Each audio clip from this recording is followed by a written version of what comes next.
የጠቅላይ ሚኒስትሩ ማስጠንቀቂያ አዘል ንግግር አነጋጋሪ ሆኗል። ጠቅላይ ሚኒስትር አብይ ኢትዮጵያ የባህር በር ባለቤት ካልሆነች ቀጠናው ሰላም አያገኝም ሲሉ አስጠንቅቀዋል። እኛም ዝርዝሩን ይዘናል። በመካከለኛው ምስራቅ ጦርነት ላይ ጉልህ ሚና እየተጫወተች የምትገኘው አሜሪካው ፕሬዝዳንት ዶናልድ ትራምፕ በሀገራቸው የገጠማቸውን ችግር ማሸነፋቸው ተሰምቷል። ዶናልድ ትራምፕ ከኢራን ጋር ጦርነት የመክፈት አቅማቸውን ለመገደብ በዲሞክራቶች የቀረበው ሀሳብ በተወካዮች ምክር ቤት ውድቅ ተደርጓል። የሀገሪቱ ሴኔት ተመሳሳይ ውሳኔ ከአንድ ቀን በፊት ማሳለፉም አይዘነጋም። ዘገባውን ወደ እናንተ የምናደርስ ይሆናል። እንደዚሁም በሌላኛው መረጃችን የኢራን መንግስት የቴሌቪዥን ጣቢያ አንድ ከፍተኛ ወታደራዊ ባለስልጣንን ጠቅሶ ባስተላለፈው ዘገባ የመርከቦቹ ጉዞ የሚከናወነው በተለየ መስመር እንደሆነ ገልጿል። መርከቦቹ ለማለፍ የኢራን እስላማዊ አብዮታዊ ዘብ ባህር ኃይል ፍቃድ እንደሚያስፈልጋቸውም ጠቅሷል። ይህንንና ሌሎች ከመካከለኛው ምስራቅ ጦርነት ጋር የተሰሙ መረጃዎችንም ይዘናል። ሰላም ውድ ቻናላችን ቤተሰቦች በያላችሁበት ሰላማችሁ ይብዛልን። ለሰዓቱ የመረጥንላችሁን አበይት መረጃዎች ወደ እናንተ ልናደርስ ተገኝተናል። የምትገኙት ፈልሶፍ ኢትዮጵያ ላይ ነው። በየጊዜውና በየሰዓቱ ወቅታዊና ሰበር መረጃዎች እንዲደርሳችሁ ሰብስክራይብ በማድረግ ቻናላችንን ተቀላቀሉ። እንደዚሁም ፕሮግራማችን ከተመቻችሁም ቪዲዮውን ላይክ እና ሼር እንድታደርጉልን ጥሪያችንን እናስተላልፋለን። አብራችሁን ቆዩ። ጠቅላይ ሚኒስትር አብይ ኢትዮጵያ የባህር በር ባለቤት ካልሆነች ቀጠናው ሰላም አያገኝም ሲሉ አስጠንቅቀዋል። ጠቅላይ ሚኒስትር አብይ የኢትዮጵያ የባህር በር ባለቤትነት ጉዳይ ከሀገሪቱ እድገት ባለፈ ለቀጠናው ሰላምና ደህንነት ወሳኝ መሆኑን የገለጹ ሲሆን ኢትዮጵያ የባህር በር ባለቤት ካልሆነች አታድግም፣ ሰፈሩም አይለወጥም፣ ሰላምም ቢሆን አያገኝም ያሉት አብይ የዓለም ንግድ ስርዓትም ይስተጓጉላል ሲሉ አስጠንቅቀዋል።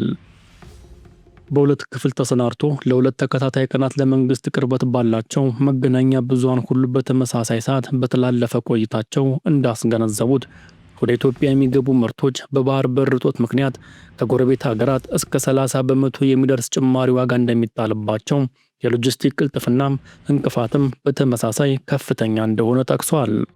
አብይ ምሽት በተሰራጨው ቆይታቸው የሆርሙዝን ጉዳይ ያነሱ ሲሆን የባህር በርን ከወሽመጡ ጋር በማንሳት አብራርተዋል። በሎጂስቲክስ ዘርፉ ደግሞ ባህር በር ካላቸው ጎረቤት ሀገራት አንጻር ሲታይ ከ50 እስከ 100 በመቶ የዋጋ ልዩነት እንዳለው አንስተዋል። ኢትዮጵያ የባህር በር ባለቤት ካልሆነች አታድግም፣ ይህ ብቻ ሳይሆን ሰፈሩ አይለወጥም፣ ሰፈሩ ሰላም አያገኝም፣ የዓለም ንግድም ይስተጓጎላል ሲሉ ተናግረዋል። ጠቅላይ ሚኒስትሩ ችግሩን በድርድርና ሁሉን አሸናፊ በሚያደርግ መንገድ መፍታት ካልተቻለ መላው የአፍሪካ ቀንድ አካባቢ ሰላም እንደማያገኝም አስጠንቅቋል። ከዚህ ቀደም የባህር በር ባለቤት የነበረችው ኢትዮጵያ አሁን ላይ በዚህ እጦት ሳቢያ በየቀኑ በዜጎቿ ኑሮ ላይ ተጨማሪ ወጪ እየደረሰባት መሆኑንም ጠቅሷል። ይህንን ወሳኝ ጉዳይ ነው ጎረቤቶቻችንም ሆነ ዓለምም ማሰብ ያለበትም ብሏል። ኢትዮጵያን የሚያህል በዓለም 10ኛ ሕዝብ ቁጥር ብዛት የያዘና በዘመናት መካከል የወደብ አልባነት ችግር ያልነበረበት ሀገር በቀላሉ በንግድ ሕግ፣ በንግግር፣ በሰጥቶ መቀበል መርህ መሰረት ባህር በር ማግኘት ይቻላል ያሉት ጠቅላይ ሚኒስትሩ ከምጽዋ ጫፍ እስከ ሞቃዲሾ ቀንድ ጫፍ 5000 ኪሎ ሜትር ብዙ ሀብት ያለበት ቦታ ላይ በክፋት ባለመነጋገር፣ በሰጥቶ መቀበል መርህ ባለማመን፣ አብሮ የኖረ ለማድረግ ባለመዘጋጀት፣ አንዳችን ለአንዳችን ጥፋት እንድንሆን በሚያመቻች መንገድ ለመሄድ በማሰብ ብቻ ኢትዮጵያን የባህር በር አልባ አድርጎ መቀጠል በየትኛውም ዘመን አዋጭ አይደለም ሲሉ ተናግረዋል። ጉዳዩ ቀጠናዊ ብቻ ሳይሆን ዓለም አቀፋዊ ትኩረት የሚጠይቅ መሆኑን ያነሱት ጠቅላይ ሚኒስትሩ እንደ ኢትዮጵያ ያሉ ሀገራት ከጉዳዩ ቁጥጥር ውጭ የሆኑ ከሄዱ ትናንሽ ሀገራት ሰላሙን ማስጠበቅ ስለማይችሉ አደጋ እንደሚያመጣ አመልክቷል። የአሜሪካው ፕሬዝዳንት ዶናልድ ትራምፕ ከኢራን ጋር ጦርነት የመክፈት አቅማቸውን ለመገደብ በዲሞክራቶች የቀረበው ሀሳብ በተወካዮች ምክር ቤት ውድቅ ተደርጓል። የሀገሪቱ ሴኔት ተመሳሳይ ውሳኔ ከአንድ ቀን በፊት አስተላልፎም ነበር። በ213 ለ214 በሆነ ጠባብ ድምፅ ውድቅ የተደረገው የምክር ቤቱ የጦርነት ስልጣን ውሳኔ ቢጸድቅም ፕሬዝዳንቱ ድምፅ በመሻር ስልጣን ውድቅ የማድረግ እድሉ ከፍተኛ ነበር። አብዛኞቹ ሪፐብሊካኖች በሁለቱም ምክር ቤቶች ውሳኔውን ተቃውመዋል። አንዳንድ ሕግ አውጪዎች ጦርነቱ ከዚህ ወር በላይ ከቀጠለ አቋማቸው እንደገና ማጤን እንደሚችሉም ጠቁመዋል። ትራምፕ የግጭቱን ማብቂያ በተመለከተ የተለያየ ጊዜ ሰሌዳ ሲሰጡ የቆዩ ሲሆን በቅርቡ ጦርነቱ ሊጠናቀቅ ተቃርቧልም ብለዋል። ሐሙስ ዕለት በተካሄደው የምክር ቤቱ ድምፅ አሰጣጥ የኬንታው ተወካይ ቶማስ ማሳሲ ከዲሞክራቶች ጋር በመተባበር እርምጃውን የደገፉ ብቸኛው ሪፐብሊካን ሲሆኑ የሜኑ ጃሬድ ጎልደን ደግሞ ሐሳቡን የተቃወሙ ብቸኛው ዲሞክራት ሆነዋል። በመጋቢት ወር የዲሞክራቶችን ጥረት የደገፉት የኦሃዮ ዋረን ዴቪድሰን በድምፅ ተአቅቦ አልፈዋል። ሐሳቡን ያቀረቡት የኒውዮርኩ ዲሞክራት ግሪጎሪ ሚክስ ከድምፅ መስጫው በኋላ ለጋዜጠኞች እንደገለጹት ጎልደንና ሌሎች እርምጃውን ሊደግፉ እንደሚያበረታቱም ተናግረዋል። ሚክስ ሌላ የጦርነት ውሳኔ እንደሚያስተዋውቁም ጠቁመዋል።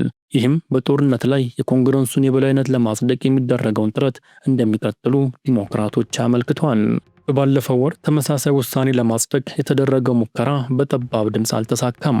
ሁለት ሪፐብሊካኖች ደግፈው ድምፃቸውን ሲሰጡም 4 ዲሞክራቶች ደግሞ ተቃውመዋል። ውሳኔው በምክር ቤቱ ቢጸድቅ እንኳን በሴኔት ውስጥ ከባድ ፈተና ይገጥመዋል። ትናንት ተመሳሳይ ውሳኔ በሴኔቱ ቀርቦ 47 ለ52 በሆነ ድምፅ ውድቅ ተደርጓል። ሁለቱንም ምክር ቤቶች ለማለፍ ቢችል እንኳን ከትራምፕ ድምፅን በድምፅ የመሻር ስልጣን አይተርፍም። አንዳንድ ሪፐብሊካኖች ግጭቱ እየሰፋ ከሄደ ወይም ከቀጠለ ለውሳኔው ያላቸው ተቃውሞ ሊለወጥ እንደሚችል ጠቁመዋል። በፌዴራል ሕግ መሰረት ወታደራዊ እርምጃዎችን ከ60 ቀናት በላይ ለማስከተል የኮንግረሱን ፍቃድ ይጠይቃል። የአሜሪካ እስራኤል ጥቃት የተጀመረው የካቲት 21 ነበር። የኢራን የውጭ ጉዳይ ሚኒስቴር አባስ አራክቺ በሆርሙዝ በኩል የሚያልፈው ሁሉም የንግድ መርከቦች የሚያደርጉት ጉዞ ለቀሪው የተኩስ አቁም ጊዜ ሙሉ በሙሉ ክፍት እንዲሆን መታወጁን በኤክስ ገጻቸው አስታውቀው ነበር። የኢራን መንግስት የቴሌቪዥን ጣቢያ አንድ ከፍተኛ ወታደራዊ ባለስልጣንን ጠቅሶ ባስተላለፈው ዘገባ የመርከቦቹ ጉዞ የሚከናወነው በተለየ መስመር እንደሆነ ገልጿል። መርከቦቹ ለማለፍ የኢራን እስላማዊ አብዮታዊ ዘብ ባህር ኃይል ፍቃድ እንደሚያስፈልጋቸውም ጠቅሷል። ባለስልጣኑ ለቴሌቪዥን ጣቢያው እንደተናገሩት ይህ የተለየ የጉዞ መስመር የተወሰነው በኢራን ወደቦችና ሜሪታይም ድርጅት ነው። ጣቢያው ከፍተኛ ወታደራዊ ባለስልጣኑን ጠቅሶ እንደዘገበው በሆርሙዝ ወሽመጥ በኩል የሚደረግ የወታደራዊ መርከቦች ጉዞ አሁንም ቢሆን የተከለከለ ነው። በሌላ በኩል የመርከብ ጉዞ ኩባንያዎች የሆርሙዝ ደህንነት እስከሚረጋገጥ ድረስ ወሽመጡን እንደማይጠቀሙ ተናግረዋል።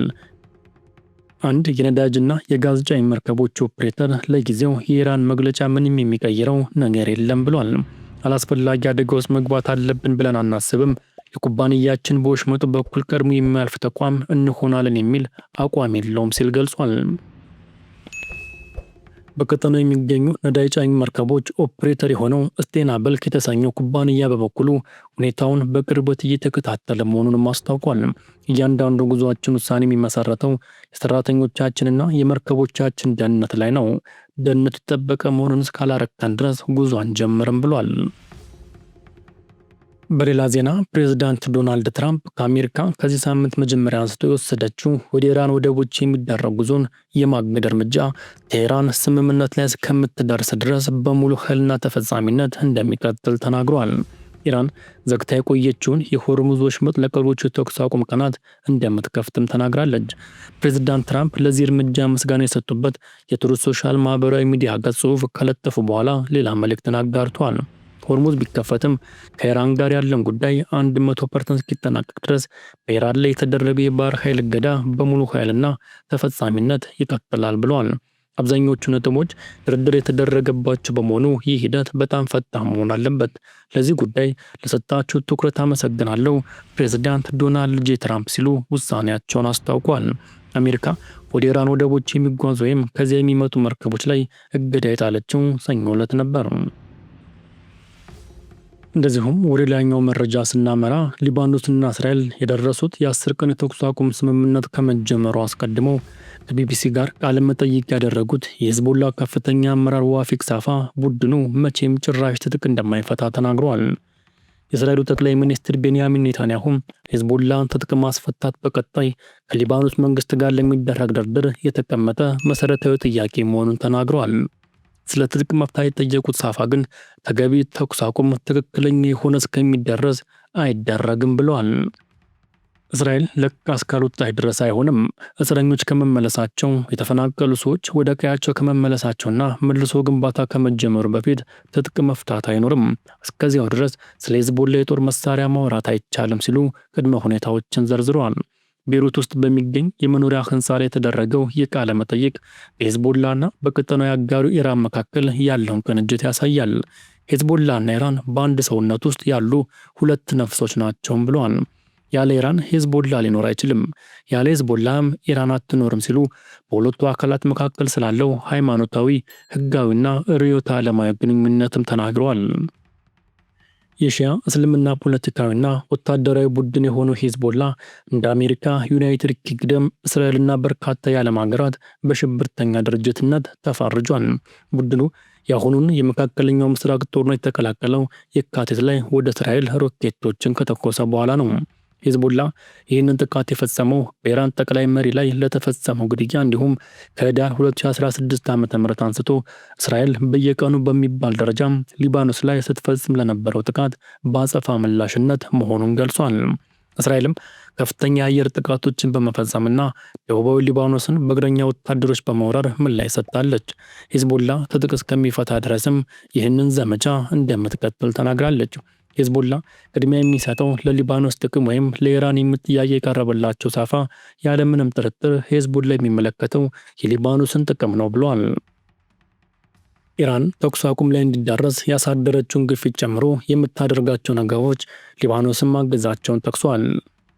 ሄዝቦላ ትጥቅ ለመፍታት ፈቃደኛ ባለመሆኑና ሰፋ ያሉ ቅድመ ሁኔታዎችን በማስቀመጡ እንዲሁም እስራኤል የደህንነት ጥያቄዎቿን አጥብቃ በመያዟ የተነሳ በሊባኖስ ተግባራዊ የሚሆን ማንኛውም ተኩስ አቁም ለረጅም ጊዜ የሚቆየውን ግጭት ለጊዜው ከመግታት ያለፈ ጥቅም ላይኖረው እንደሚችልም እየተዘገበ ይገኛል።